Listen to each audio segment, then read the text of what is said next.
If you just read the bio for Dr. Steve, host of Weird Medicine on Sirius XM 103 and made popular by two really comedy shows, Opie and Anthony and Ron and Fez, you would have thought that this guy was a bit of, a clown. Your show was better when you had medical questions.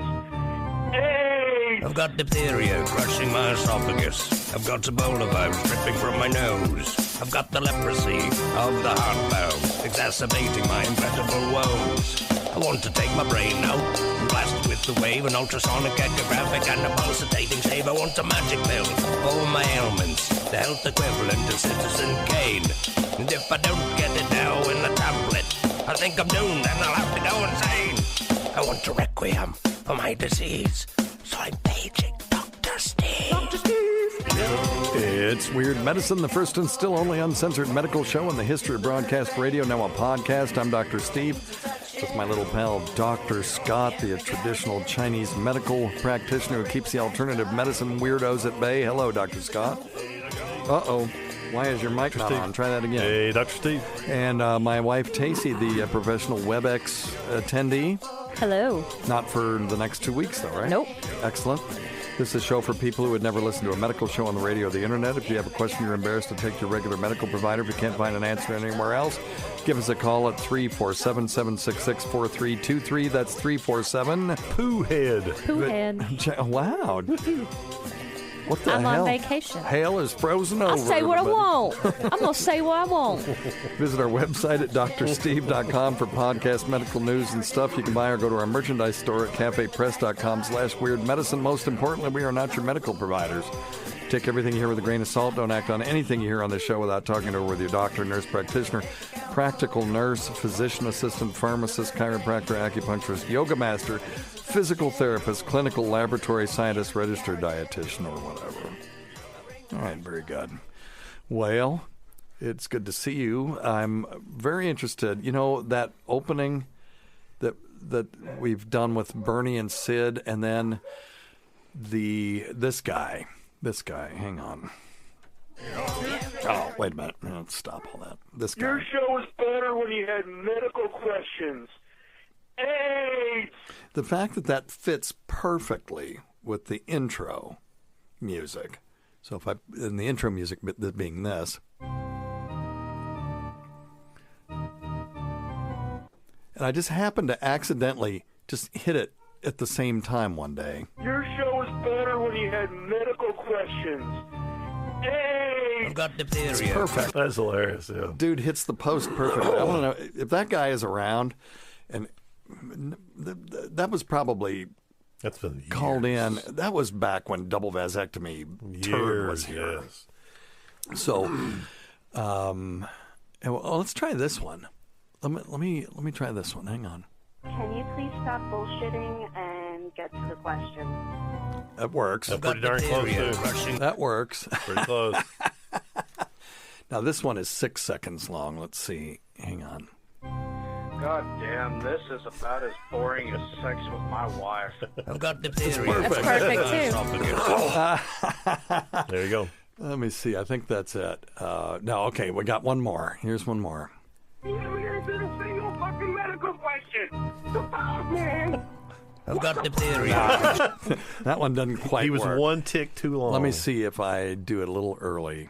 You never answered a single fucking medical question. The fuck, man? What the fuck? I've got diphtheria crushing my esophagus. That works if I do it that way. But anyway, that's hilarious. But we thank all of the people who have called crapping on us in the past, and it was very entertaining. Love it. But it just happened by accident, and it was like, that's perfect, so we've retained it. And then Bernie and Sid, that was so great being on their show. And that was actually, they were talking about me at the end of the interview. Mm-hmm. Because I'd given them good information about the coronavirus at the very early part of the pandemic. I think that was sometime in April. And he said, well, if you'd think this guy was some sort of a clown, and he's not wrong. Anyway, all right. Nope. Hey, don't forget to check out stuff.drsteve.com for all your Amazon needs, and wine.drsteve.com for if you want to join the same wine club we're in. I hadn't seen too much activity with that. I'll quit promoting it if people are interested in it. But we find it amazing. So if you're a wine drinker, I don't see any reason you shouldn't try it. At least try one shipment, just because I keep buying it. But I got about like $250 worth of wine for $85 or something, just shipped straight to. We have it shipped to the Walgreens because it comes FedEx, so we just pick it up there, so we don't have to be there because the guy has to have an adult to sign for it. But check it out, wine.drsteve.com. Also, tweakedaudio.com. Offer code FLUID for the best earbloods for the price. Use offer code FLUID to get 33% off and the best customer service anywhere. And then lose weight after the holidays with us, noom.drsteve.com, noom.drsteve.com. Gonna do it this time. Gonna do it. Gonna do it. I'm gonna stick with it. Yeah, it's awesome. I'm working on my second year. I mean, finishing my second year. And you've been doing it that long? Yeah. Holy moly. Yeah, love it. And you only have to do it for 3 months. And after you cancel, you can still use the app, but you lose your counselor. But really, most of the time, you only need the counselor for the first 3 months. I'm just needy. And check out Dr. Scott's website at simplyherbals.net. You're listening to Weird Medicine. Happy holidays, Merry Christmas, Happy Hanukkah, Happy Kwanzaa, Happy Boxing Day to our Canadian friends. This is our lovely Christmas show, and we're still just going to talk about COVID-19. But this is going to be all medical questions from you, the listeners. We've got so many just build up because we've been yakking that I thought that as our holiday gift to you, we would actually answer questions for once. So, yeah, last week was out of hand. It was a little bit out of hand, but that's okay. It's fun, though. Yeah, I had fun. I mean, I don't know how much fun it was to listen to Can it. you please stop bullshitting and get to the question? Okay, fair enough. All right, are you ready? Do it. Yes. You want to talk? We have to talk about one thing, is this mutant strain of COVID-19. Yes. Mutant coronavirus in the United Kingdom sets off alarms, but its importance remains unclear. Yeah. Yeah, so they said it's 70% more transmissible. Well, that sounds like, 70% of people are going to get it. No. It means 70% more people will get it. So if the R sub 0 or R naught of the original strain of SARS-CoV-2, the virus that causes the disease COVID-19, is approximately 2.4. So if we take that and multiply it times 1.7, that will tell us what the transmissibility is. So we have our little friend Echo. Echo, what is 2.4 times 1.7? Is she on? No, I think there she is. I think she was just taking a nap. Echo, what is 2.4 times 1.7? I already know the answer. I'm just trying to show off. Yeah, good job. Oh, for F's sake, is she doing anything? I think she was in hibernation. She's on vacation. Can you move it so that I can see the ring? Sure. So that, she's just sitting there thinking. So it's 4. Okay. So that means one person, instead of giving it to 2.5 people, will give it to 4 people.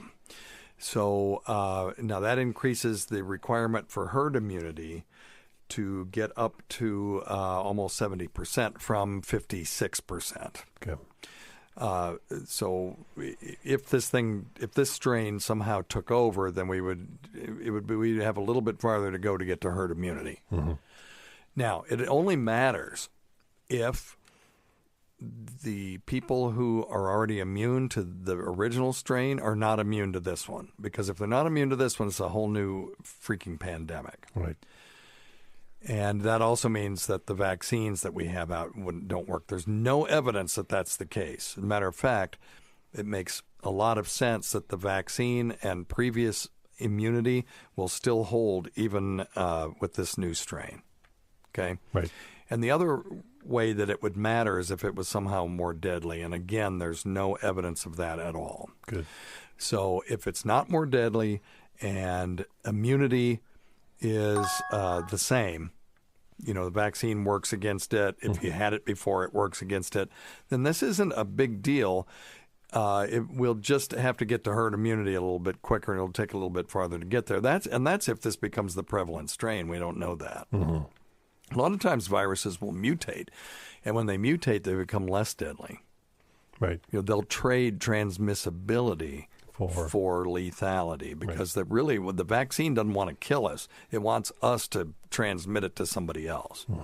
So if we die, then it can't transmit itself anymore. Not that it's thinking about anything, but if you just think about the natural selection of a self-replicating nano machine, if it gets into a host that can't transmit it to anybody, it didn't do it any good. Right. Okay?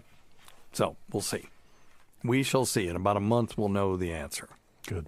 Okay? Ugh. Yeah, don't worry about it. Okay. Number one thing, don't take advice from some asshole on the radio. Now, Scott, you had a mug in front of you that was made by a friend of yours. Yeah, a buddy of ours from Murfreesboro named Daniel. He made us some pretty cool. They are cool mugs here. It says, "Check your stupid nuts for lumps." Except that it's a vacuum. It's one of those vacuum like a Yeti. Yeah. But it's stainless steel. Yep. Yeah, he's got. It looks really cool. Yeah, he's got a cool laser printer that it actually shaves that coating off of it and cleans it down to the and that stainless steel, and it's a pretty cool little mug. So it's stainless steel under the paint, and then it just shaves the coating off. Yep, pretty cool, That's huh? cool as hell. Yeah, man. I got a cup with my name spelled right. That's like the biggest deal ever. That's never happened. Never. Yeah. I still think he should have put Tacie on it instead of Tacie. Yeah, that was her name in high school. Tasty. So thank you, Daniel. Yeah, that's awesome. Does he want us to plug his business or anything, or does he want to sell those? No, neither. No, that's just strictly a gift. Okay, all right. Fair enough. Thank you, sir. Thank you. Thank you. Check out Dr. Scott's website at simplyherbals.net, by the way. All right. Let's see. You ready? Let's do it. Let's do it. Uh-oh. Here we go. Here's what this... Oh. Hey, Dr. Steve. This is Mike from Buffalo. Hey, Mike. I have a question about calories in, food, prepackaged food. Okay. So, real quick, when you're reading the label and let's say whatever it is, a jar queso dip is 360 calories. I understand the candy bar or whatever. It's usually 360 calories per serving, by the way, not per jar. Mm-hmm. So that's how they'll fool you. They'll say 100 calories per serving of salsa, but it'll be one serving is a teaspoon or something ridiculous like that. So you have to be very vigilant about that. But anyway, let's go on. 360 calories, you eat the whole thing. But a jar of queso or any dip of that kind or something of that ilk, do you have to basically lick the jar clean in order to reach that exact amount of calories? Because let's say you're scooping out salsa or whatever queso, like I said, there's always stuff that sticks to the jar or the can. In some cases, maybe a can of refried beans, you don't get every single bean out. Yeah. So I'm assuming that means you have to lick the jar clean in order for all those calories to be calculated. All right, thanks, Dr. Steve. Hope you had a great Thanksgiving. Hey, thanks. You too, man. And hope you have a great other holidays that are coming up. Calories. Have you ever wondered why it's the calories on these labels are always in very round numbers, like 360 or 100? Right. That's BS. Sure. Mm-hmm. So first thing is it's approximate. Mm-hmm. So even if you licked the jar clean, and it's going to be plus or minus some percentage of what's in there, that doesn't guarantee you're going to get exactly 360 calories. If it's 360 calories per jar, and I bet it's not. I bet it's per serving, quarter cup or whatever. Mm-hmm. Calories are units that are used to measure energy. So the calories you see on food packaging are actually kilocalories. It's crazy. They're 1,000 calories. So a capital C calorie will notate it in medicine as kcal or kilocalorie. It's the amount of energy needed to raise the temperature of 1 kilogram of water 1 degree Celsius, not Fahrenheit. And, every once in a while, you will see energy content in food in scientific circles expressed in kilojoules, but, it's always going to be calories on packaging in the United States. So back in the day, what they would do is put food in a sealed container that was surrounded by water, and they called this a bomb calorimeter. And then you would burn the food and then measure the rise in temperature in the water around the calorimeter, and then you could calculate from that how many calories were in that. Because that's what you're really doing is when you eat food and you extract energy from it, you're burning it just at a very slow rate. Right? Does that make sense? Mm-hmm. It's okay. Thank you. I'm just trying to get some feedback. Would you like some a little, attention? just a head nod or somebody looking, in my general direction, so I know that what I'm saying is making sense. We're with you, Dr. All right, Steve. but anyway, that's fine. And so now they use a different system. It's this thing called the Atwater system, and maybe somebody that's a food scientist could call in. They don't determine that anymore directly by burning the foods. They determine it by adding up the calories provided by the energy-containing nutrients.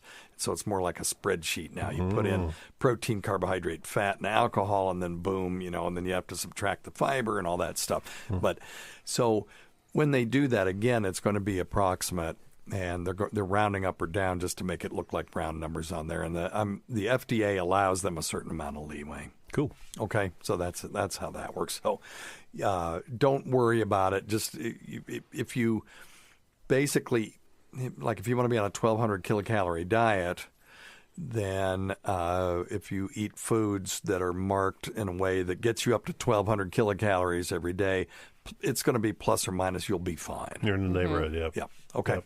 All right. And besides the holidays, enjoy it. Well, don't count too much. Eat all that green bean casserole. Eat it all you want, baby. Well, my my motto has always been everything in moderation, including everything in moderation, meaning every once in a while you just got to blow it out your ass. I think so. Anyway, but drink with responsible intent, of course. All right. Hey, Dr. Steve, long-time listener. I've been listening to you since, I think, NEW with Opie and Amp. Damn. But I'm a carpenter, 42 years old, and I have 2 fucked up ankles, one from a bad fall, 23 feet, and the other one from multiple other breaks. I broke my callus in my right foot. I'm supposed to have surgery to replace or... I'm wondering, if you fall 23 feet, I guess you got to land on your feet, and you're going to break bones, working all the way up into Lots your pelvis. of them, yeah. And I guess you got to roll, and you're still going to break bones, but it's better than landing on your head or your chest. Yeah, heck yeah. We should probably do some research on that and find out. But a 10-foot fall can kill you. Oh, heck yeah. So please don't do that. Don't try this. Don't do the experiment at home, but we could do some research. Yeah. Fuse my ankle in the next year or 2, but the pain's getting pretty bad. And I'm also in recovery for 10 years. I was an alcoholic, a little over 10 years. Never had a problem with pills, but they scare the shit out of me. Yeah, and understood. CBD oil. I was wondering if that would help because sometimes 4 Advil just doesn't do it for me. Yeah. And I was wondering if they make a CBD oil that doesn't get you high. Yeah, it's a great question. Yeah. CBD oil doesn't get you high. Nope. CBD oil is cannabidiol, and the one that gets you high is THC, and then other analogs like tetrahydrocannabinol. And but cannabidiol, really, there's no high to it. Now, what you got to be careful of is getting knockoff CBD. Right. Because some of it has too much THC in it, and that will get you high and will have you test positive on a urine drug screen.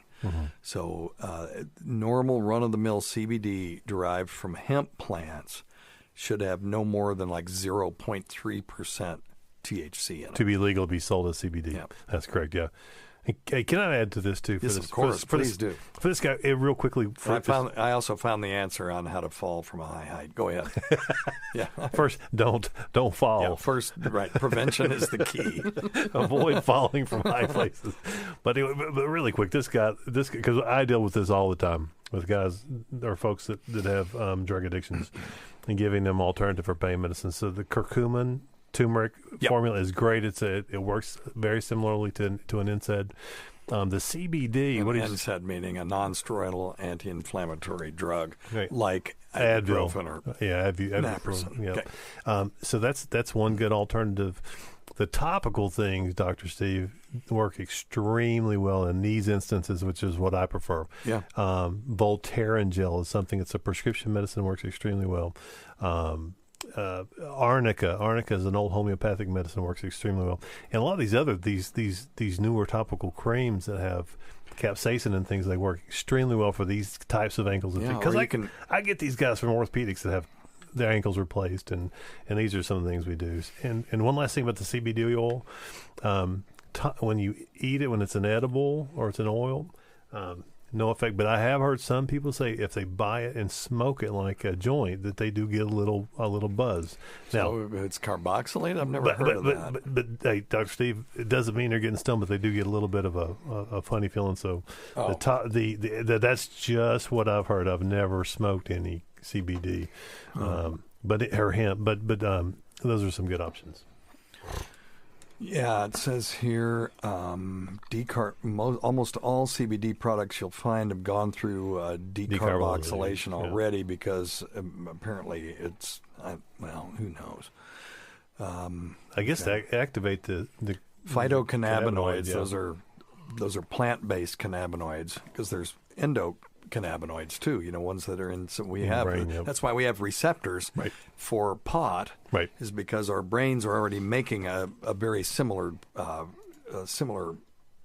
molecule. Now this is the worst website. Oh no. Okay. Anyway, so yeah, there may be something to that, but I've never heard that. Yep. And I think that the stuff that you're getting is already decarboxylated anyway. So I don't think heating it's going to do anything, but that could be a placebo effect. Could be, too. Yeah. Just throwing it out there. I could be wrong, or they could be getting crappy CBD that's got too much THC in it, and now they're decarboxylating it. Yep. From a strip mall somewhere. Pop-up store. Know your supplier. If you're going to buy it, I have talked to several of the pharmacists around here and make sure that they know where it's coming from and that they've seen the data on it and that it's the right stuff. Now, as far as plummeting from a plane or from 23 feet, this is from a website called The Bright Side, and it says even a fall from the first floor can end up badly. Never mind one from 33,000 feet. However, Yugoslavian flight attendant Vesna Vulovic managed to survive a fall from this height after her plane blew up in the air as a result of a terrorist attack. Holy crap. That's a bad look. Wow. Now, I've heard that a lot of these people who survive falling out of an airplane end up, falling into a forest.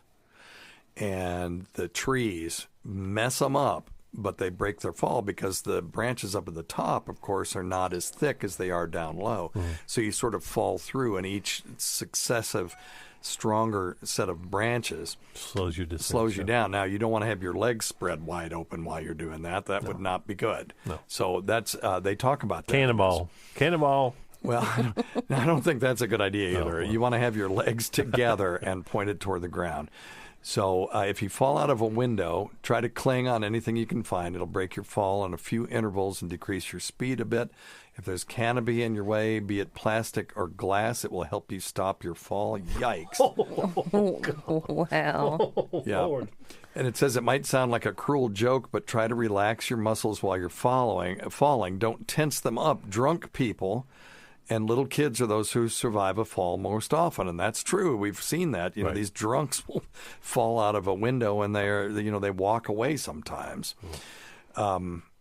Bend your knees, but not too much, and hold your legs together. This way, both of your legs will touch the ground simultaneously, and the impact will be weaker. Additionally, try to land on the tips of your toes to absorb the force of the impact. You'll most likely break your legs, but this is the lesser of two evils. Don't do the following. Don't land on straight legs. Yeah, can you imagine? Yeah, and don't spread them apart. Yes, and don't land on one leg thinking you'll save the other this way. That just sounds horrible. Yeah.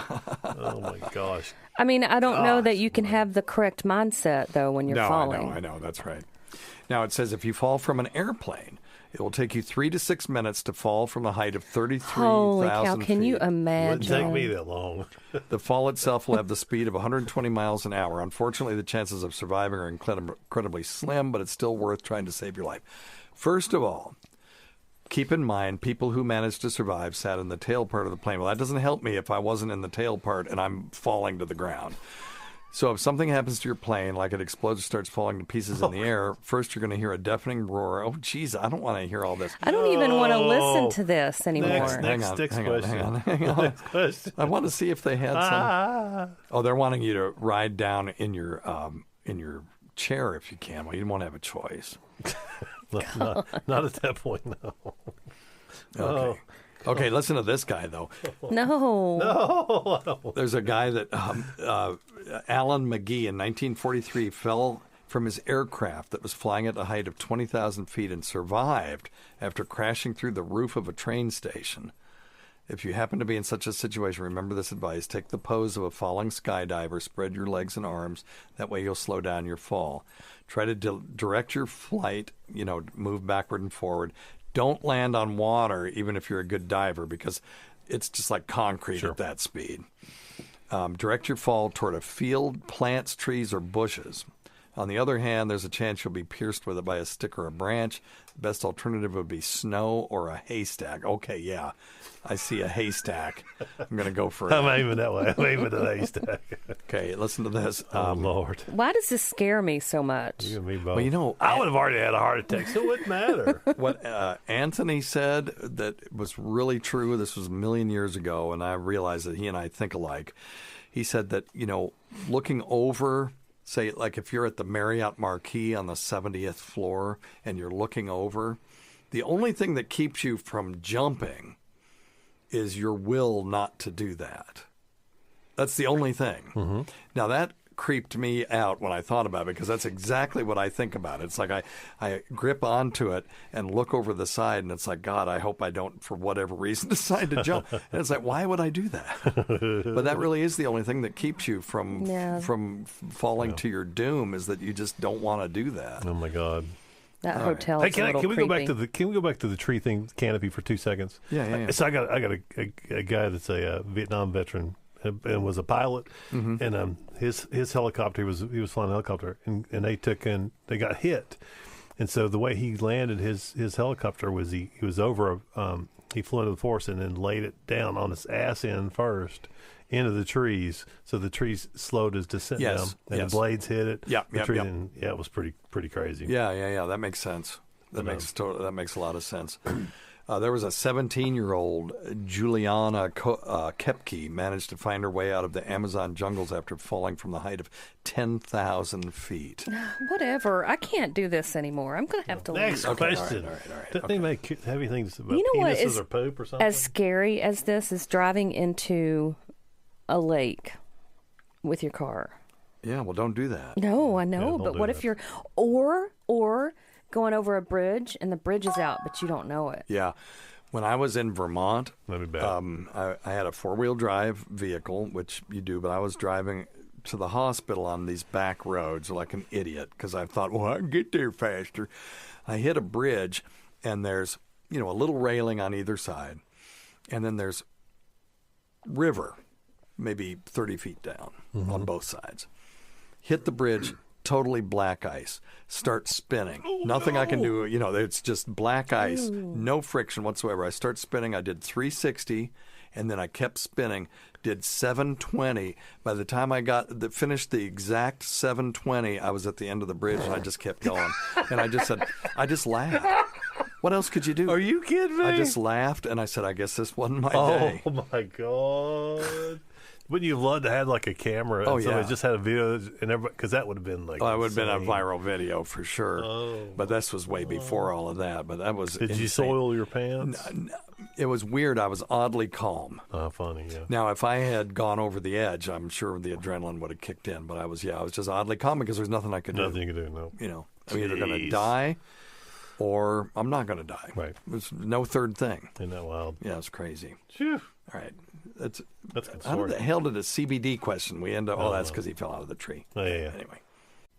I'd like to tell you about our new sponsor, BetterHelp.com. This is a professional counseling website that connects you to safe and private session with real licensed professionals. Is there something interfering with your happiness or something preventing you from achieving your goals? Well, BetterHelp.com can help.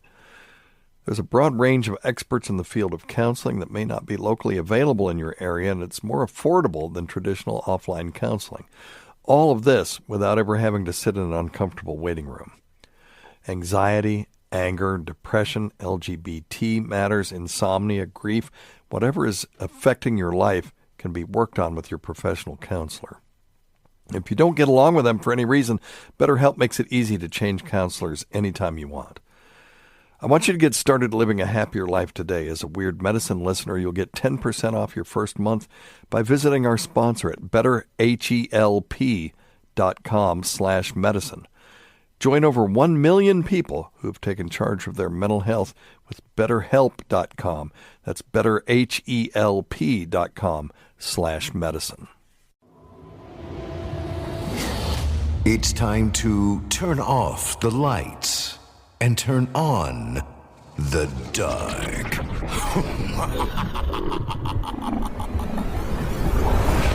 Good evening, listener. I'm Steve Taylor, the host of Chilling Tales for Dark Nights, a horror anthology podcast where we invite you to leave behind your safe reality and descend with us into the frightening depths of the most terrifying imaginations in the world. With new original tales of terror each week, brought to vivid life with an original cast of voice talent and immersive sound design. If you, like us here at Chilling Tales, enjoy falling asleep with dark and dreadful visions dancing in your head, make sure to check out Chilling Tales for Dark Nights on Apple Podcasts, Spotify, or wherever you get your podcast horror fix. Go subscribe now so you don't miss a single spine-chilling, twisted tale of terror. Hey, Dr. Steve. My name is Mike from New Jersey. Hey, Mike. I was just wondering, every time I get blood work done, I test positive for Hep C, and then when they send it out for further or confirmation, it comes back negative, or it lays dormant or something in my system. I don't understand exactly, but they say I'm not positive for Hep C once they send it out for confirmation. Right. Can you please, if you understand what I'm trying to say, I do. explain that a little better to me? Absolutely understand it. You phrased the question perfectly. So they do this hepatitis test on him, and it's positive. Then they send it off, and it's negative, and it keeps going back and forth and back and forth. Now, why is that? Because the first test they're doing is an antibody test. The second one is looking for active infection. Mm-hmm. And he had it, and his body cleared it, and so he's got a positive antibody. And then when they send it off for confirmation to see if he has, a reactive, viral protein, then it's negative.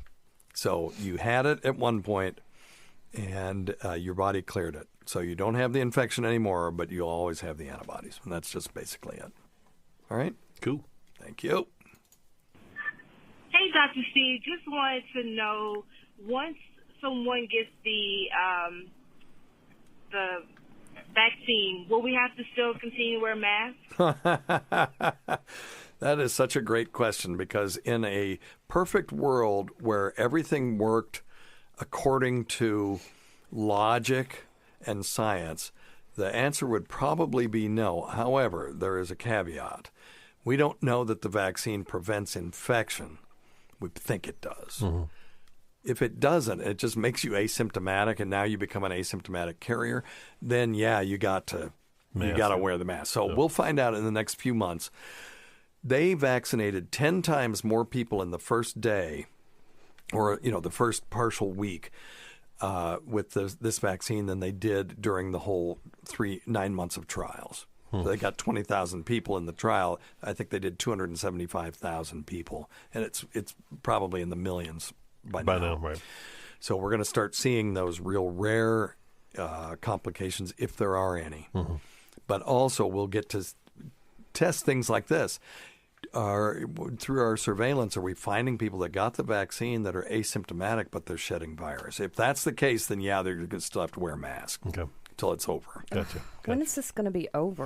Well, Tacie, that's an excellent question. Good question. Let me tell you something. If we can get 90% of people in this country to be immune, either through vaccine or through natural immunity. Some people are naturally immune, and then that's hard to test for, and then other people have had it. Right. And that's getting harder to know because someone that had it in March might not have antibodies anymore, but they're still relatively immune. Right. So, but if we could get 90% of people to be immune to this virus, then remember we talked before, if we get to herd immunity where it's, R sub T is 0.9, where 1,000 people would infect 900 people. Then 1,000 people would infect 100, which would infect 10, which would infect 1. And now you're seeing a huge decrease in cases. So if we can, this thing could be over quickly if we can just get immunity up to that 90% level. And the way to do that right now is not through infections. I think we're still only at 5% of the country. Let's go to covid.stoutlabs.com. covid.stoutlabs. That's our friend Daniel Stout, who's been on this show.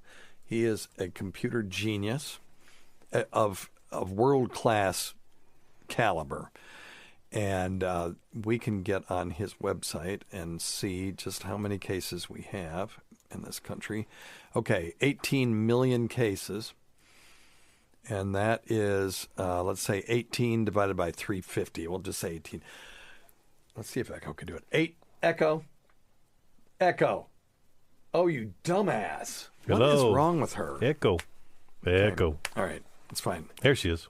It's too late. Oh. Just what's 18 divided by 35, by 350?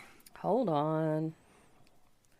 You have, I don't want to hold this whole thing. 0.05142. Okay, so 5%, right? 5% of the country. So 95% of people still haven't had a case. Now, that doesn't mean only 5% have been infected.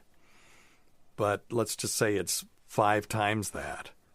People just go crazy. Say 5 times the number of people have been infected that have been had cases. That's still only 25%. We're still 75% of people haven't even been exposed to this virus yet. So we're not going to get it that way. So we're going to have to do it through vaccination. And there you go. There you go.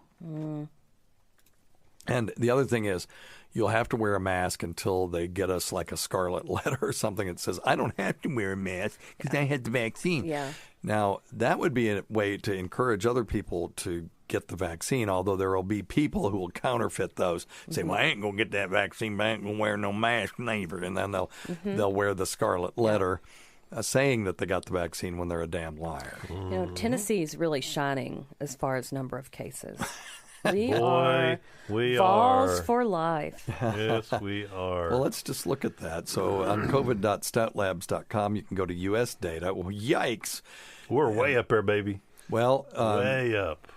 We are not up as... Okay, so this is total cases. Tennessee, 534,000.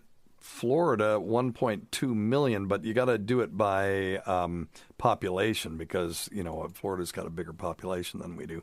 Let's do cases per 100,000. Yes. There we go. There you go. Now, cases per 100,000. Now we shine.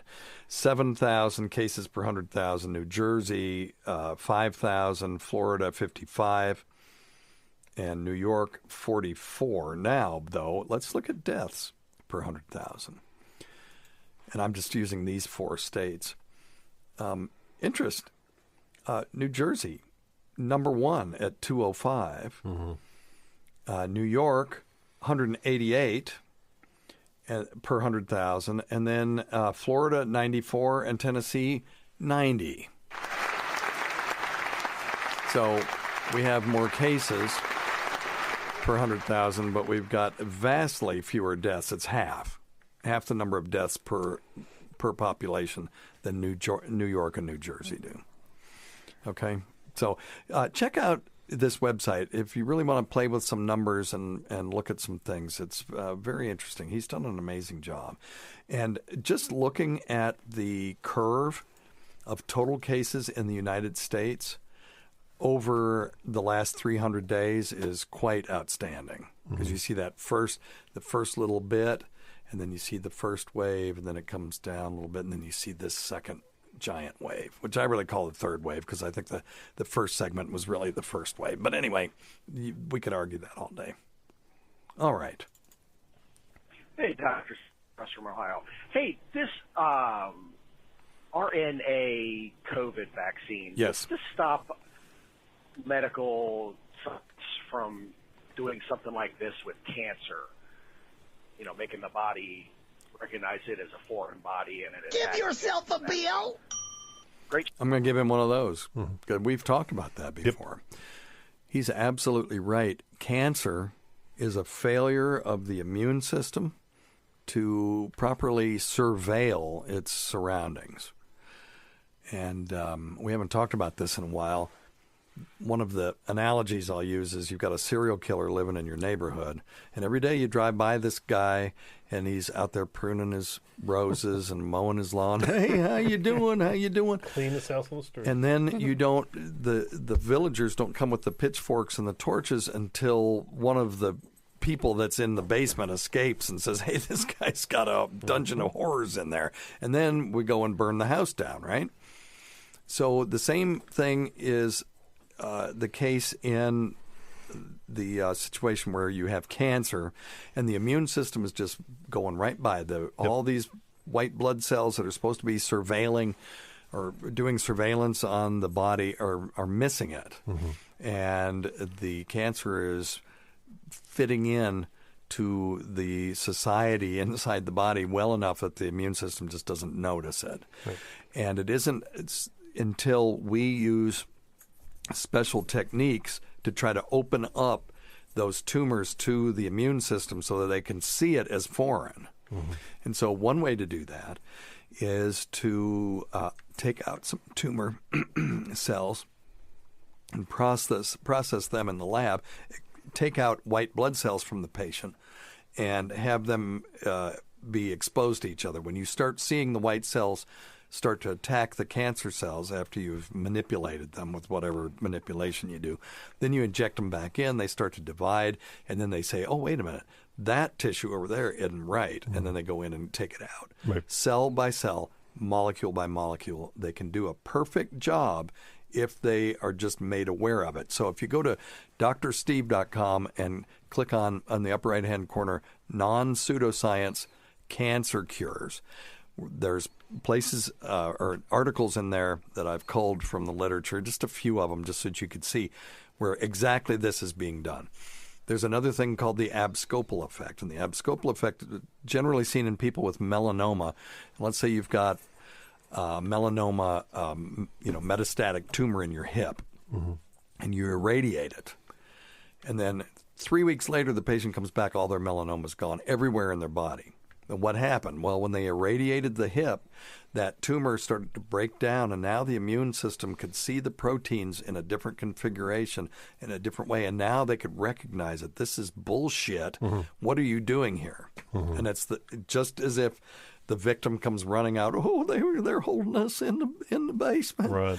And then the white blood cells become the villagers with the pitchforks and the torches and just tear down the house. Still incredible. Yep. Just incredible. So the age of chemotherapy is coming to an end, and there will be a time when, just like Scotty in Star Trek VI, not Scotty, Bones in Star Trek VI. Was that the one where Chekhov fell? Nerd alert. Nerd alert. Which no, it was the Voyage Home. It was number 4, the whale one where they went back in time. You mean there's been more than one? Yeah, and then shut up. You're an ass. And then Chekhov fell, and he had a subarachnoid bleed, and they were going to take him to the hospital. And Bones was like, "No, you primitive assholes!" And he held that thing over his head, and it just repaired it. That's the way we're going to look back at chemotherapy in not too many years. I used to say 100 years, then 50, then 25. They're actually marketing some of these therapies right now. Mm-hmm. Good. That's incredible. That is crazy. All right. Non-pseudoscience cancer cures. Check it out at drsteve.com. Uh-oh. Oh. You want to class this? Anyway, had an employee yesterday fiddling with his hand. That's Tacie Deloach, everybody. Yep. Hello, how you doing there, Stace? Hey, this is kind of, I don't know how you want to class this. Anyway, had an employee yesterday fiddling with his hand, and it looked like it was just a infected hair follicle. He squeezed on it real hard, and when it shot pus out of it, it got in his eyes. Ran that hard. So grabbed him, got a bottle of saline out of my go bag, and washed his eyes out and everything. What else do we have to worry about other than pus getting in your eyes, even though it is from your own body? Just curious. Bye, Tacie. Boy. So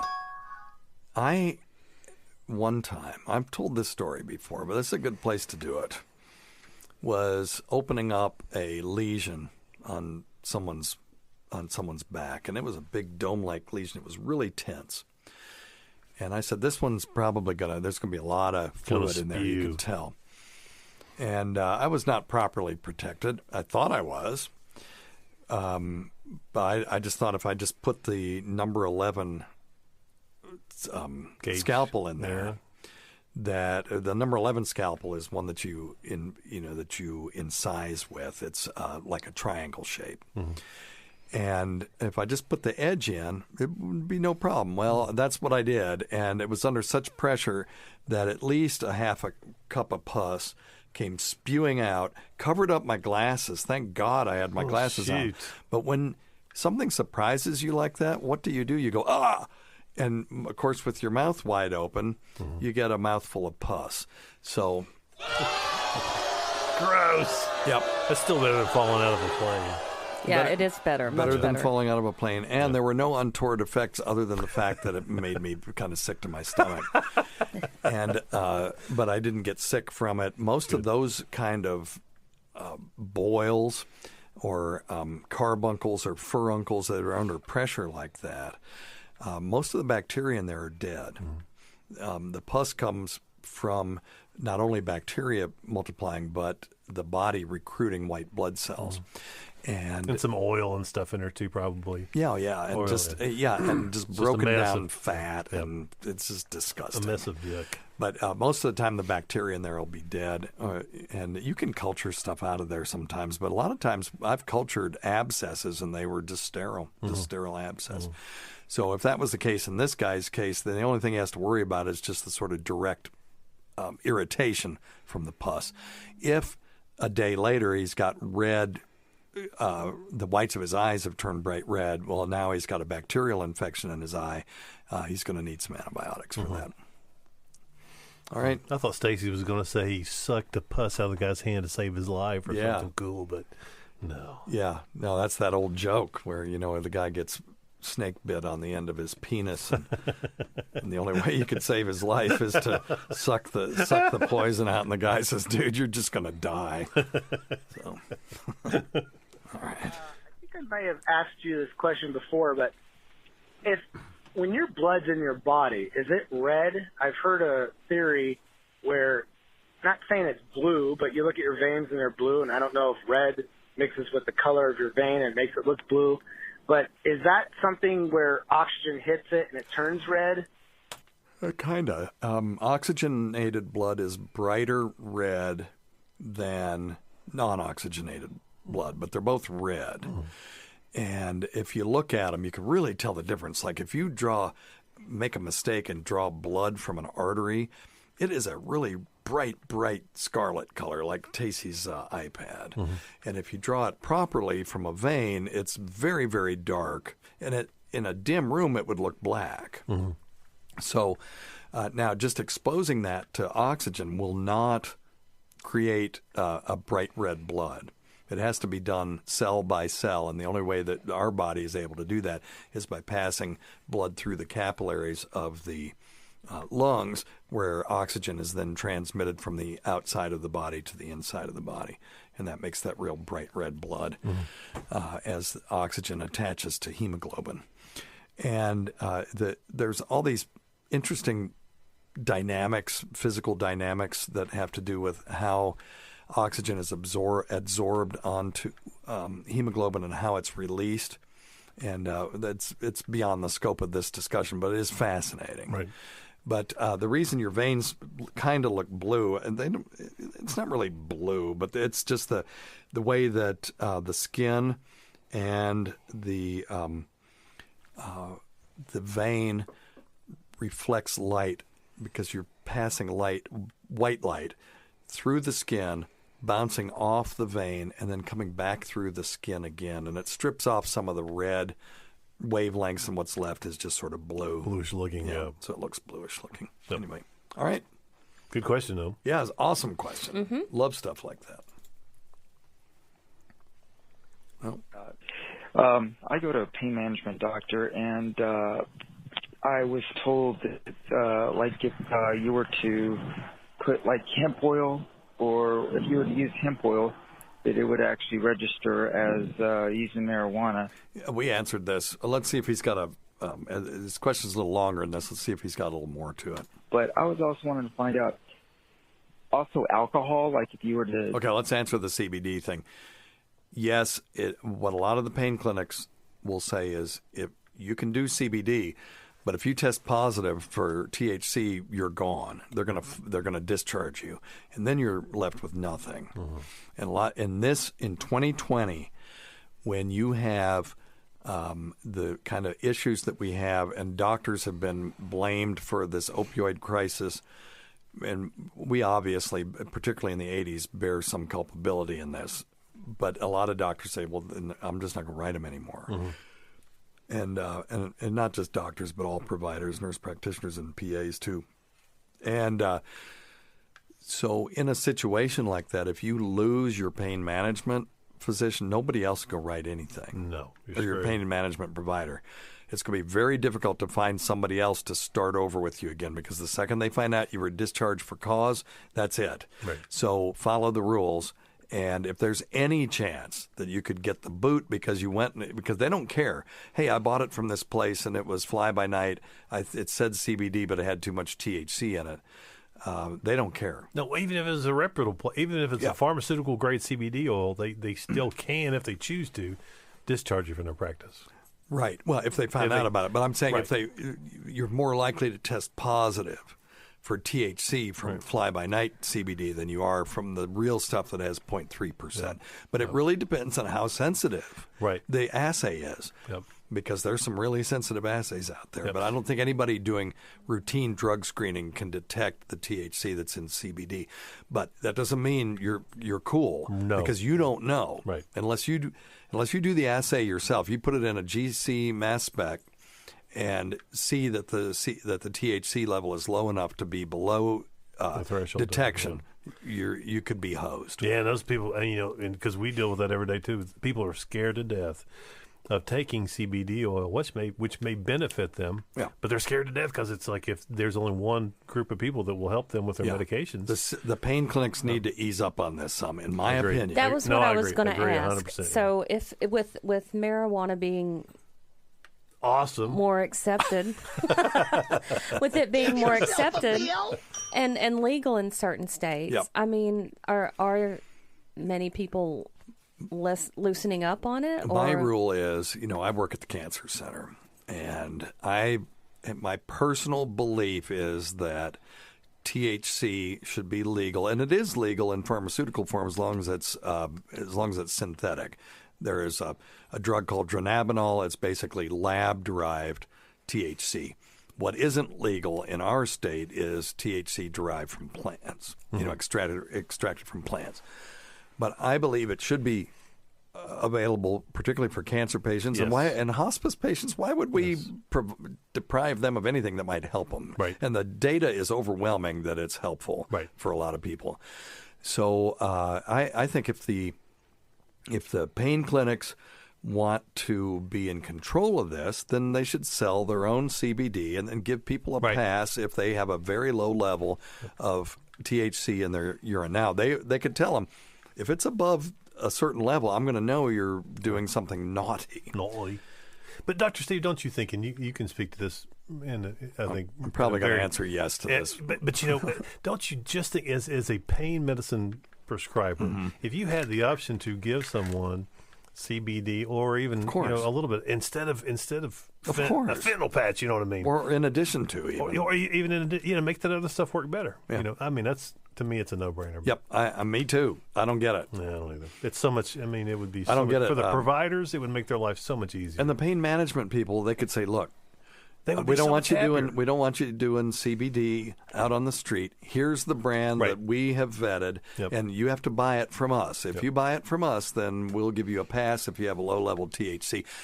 They'll make money. The patients will be happier." Yep. And don't rip people off. I mean, sell it to them at a reasonable. And there's pharmaceutical grade CBD everywhere. Of course, it's there good is stuff. So I mean, it's just lack of, I guess, maybe education, maybe to the providers or not even the providers. I wouldn't say. I would say the it's government. Political. To me, it's political. People, marijuana's bad. It's bad. It's just bad. And CBD's the same damn thing. Yeah. All right. Damn hemp plants. Anyway, all right. Let's see. Next question. Disinfect, your hands or hand sanitizer, if you would use that with that register. No. Also with alcohol. No, but you know what will? If you're diabetic and you have a little distension of your bladder, a little what we call neurogenic bladder, it doesn't even always have to be that. But if you're diabetic and you have a lot of sugar in your urine, you can ferment it. And people will have alcohol show up on their urine drug screen that have never touched a drop in their life. Or could even be actually intoxicated. I don't know about that. Did we have to call? I mean, there is that auto-intoxication syndrome. That's in the bowel. Years ago. That's not from the bladder. Okay. Yeah. Yeah, we had that a long time ago. Yep. So you can be peeing out, basically homebrew. Oh, that's gross. Come on. It's tasty, though. Kind of afraid to use it. I don't want. Okay, anyway. Yeah, and so you're okay on that one. Just don't drink them. Here you Hey, what's going on, Dr. Steve? Tacie. Yeah, I'm doing pretty well. Thank you. Oh, we missed it. Okay, wait a minute. I get it. Okay, I get it. Ugh. It's the holidays. You slipped right through it, didn't you? Yeah, slipped right through what he was going for. Okay, here we go. Let's start over. Hey, what's going on, Dr. Steve? Hey, man. Tacie. Yeah, how you doing? Are you doing all right? Yeah, I'm doing pretty well. Good. Pretty well. Good. Thanks, man. Appreciate it. I'm glad. So what you got? Question about keto diet and gout. I'm guessing from eating, the high proteins and also eating, the low carbs and, such carbs, the green carbs and asparagus and other types of green vegetables.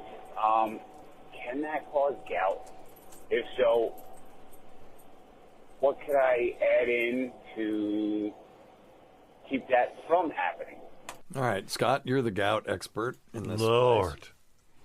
Well, I'll tell you. First of all, I would identify anything high in purines. So asparagus is going to be off the table, shrimp and things like that. But he can eat other things that do not cause gout flares. Again, avoiding eggplants, avoiding red meat. And certainly, unfortunately, I think beer is probably a culprit in this too, but he shouldn't be having. If he's in true keto diet, he shouldn't be having beer anyway. So, yeah, true. Yeah, just lay off the asparagus, lay off the things that say high in purines. Yeah. So, do you think you'll be okay. The labels say high in purines? No, he's gonna have to do his own work. There you go. Like I said, shrimp, asparagus, some of these other things are high in purines. Just don't eat them. Yeah. Just don't eat them. Trust me. It makes a big difference. Yeah. So for people who don't know, gout is this really painful form of arthritis that it happens when you get uric acid in the blood that causes crystals to form in the joint. Painful doesn't even begin to describe it. Yeah, it's some of the worst pain. Oof, and it's so bad that when people have it, say, in their the joint of their big toe, they can't even stand to have a sheet laying over it. Mm-hmm. That's how bad it is. So when you break down these chemicals called purines, which occur naturally in your body, but they're found in certain foods, you break it down, you make uric acid, and then uric acid is eliminated from the body in the urine. But some people get this high uric acid level. Now, you can get a high uric acid level two ways. One is you either make too much, or number two, you don't pee out enough. There's no third way. So you're either an overproducer or an under-excreter, and most people are under-excreters. But you can treat them kind of the same way. Tacie, you got any insight on any of that? Nope. Okay, fair enough. So one thing you want to do is being overweight increases the risk. But I've seen skinny people with gout too. Yep. But that's that sort of gourmand's disease. You know, you think of the big obese person, the kings and stuff having gout and stuff. But the kind of meats that you want to avoid are organ meats, which for me isn't hard. Liver, kidneys, sweetbreads, that kind of stuff. Now, red meat can be a problem, but you want to limit beef, lamb, and pork, but chicken is pretty okay. Mm-hmm. And then fish is mostly okay, except for tuna and sardines and anchovies, but then, as Scott said, shrimp. But regular fish should be okay. Yeah, whitefish is fine. Salmon's fine. Should be. And Scott said asparagus. The other vegetable that's very naughty is spinach. It's disgusting. Yeah. Asparagus is disgusting. It's why you would say it's disgusting because your mother is disgusting. It's because the most nastiest. It's not. It is. Your mother fed you canned asparagus, and for that she should go straight to hell. Shit. No wonder she thinks it tastes like a bad soup. word. Yep. You know, I love asparagus, but I won't eat it. I love asparagus, but I will not eat it because it's nasty. Oh, he has gout. Yeah, I know. You're better off without it. Anyway. I would love to have a plate full of like eggplant and asparagus and I love sauteed spinach. Yeah. But then you'd be willing. Well, you remember GVAC had to carry me out here almost one day because I had the gout in my ankle. Yeah. Of course, it's been a long time ago. You know, I'm looking at this place, and it says that there are studies showing that vegetables high in purines, like asparagus and spinach, don't actually increase the risk of gout. Oh, wow. Okay. Isn't that interesting? Yeah, no, I'll be happy to look that up. Yeah, look at that's see stuff what I you can find. That's stuff I love to eat. Because they're saying the meat and seafood does, but the high purine vegetables shouldn't be a problem. Now, alcohol is a problem. Sugar is a problem. Vitamin C may help lower uric acid. Uric acid levels. God, it's just been a long day. And drinking coffee in moderation may be associated with a reduced risk of gout. Yes. And there is some small evidence that eating cherries is associated with reduced risk of gout. Maybe I'll tell you some other things. So just look up gout diet. This is I'm looking at Mayo Clinic right now. So. I'll say sedentary lifestyle too. Sitting around your ass and being just sedentary. letting blood pool in your extremities. Terrible. Yep. Okay. So there you go. Yep. So there you go. Base cake, baby. If you got the gouch, which is what they call it where I come from, if you got the gouch, then you'll want to. And listen, if dietary management doesn't do it, and it doesn't for a lot of people, there's a medication that you can take. If you're an overexcreter, there's a medication called probenecid that will cause you to pee out more in the beginning. If you're underexcreter. What did I say? You said they're overproduced, yeah. No, underexcreter, right? Yeah, if you're an underexcreter, the probenecid will help you pee out more. Yeah. And you'll have to take this medication called potassium citrate for a while, so that you don't form kidney stones, because you're going to start excreting a crap load and then it precipitates out and make kidney stones. So you need to do this with a physician or a PA or NP who knows what they're doing. Right. Somebody's got some sense. And then the other thing is allopurinol, and then what's that other new drug? Uloric. Uloric, thank you. I asked Tacie, your voice has gotten so much deeper. But you have a very lovely radio voice. It's her cigarette. She had a cigarette break a minute ago. That was because I asked you something and Scott answered. Sorry, Dave. Anyway, thanks always go to Dr. Scott and to my delightful wife, Tacie, who's on vacation for 2 weeks. And we'll be stress-free for 2 whole weeks. No, not with this COVID crap. We won't.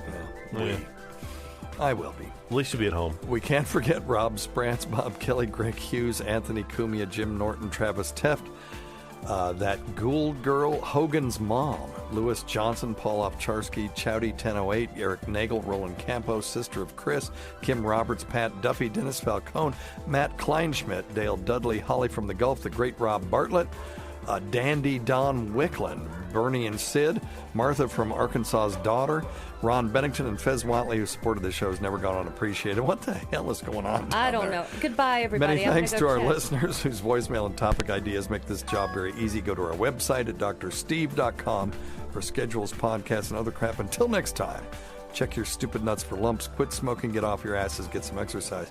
We'll see you in 1 week for the next edition of Weird Medicine.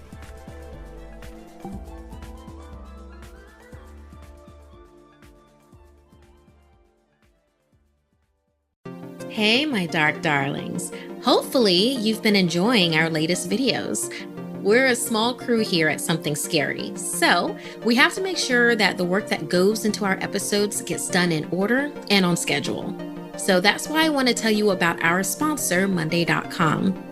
Monday.com is an online teamwork platform that keeps your team connected from anywhere. I really enjoy the visual ease of using Monday.com. It helps banish the demons of confusing email chains or who's doing what and by when. It helps make sure everyone is aligned and on the same page. One of the things that I enjoy the most about Monday.com is that it's customizable, so it feels like it could fit any type of collaboration or industry. Build confidence within your team and reach every goal with ease. Visit Monday.com to start your free 2-week trial.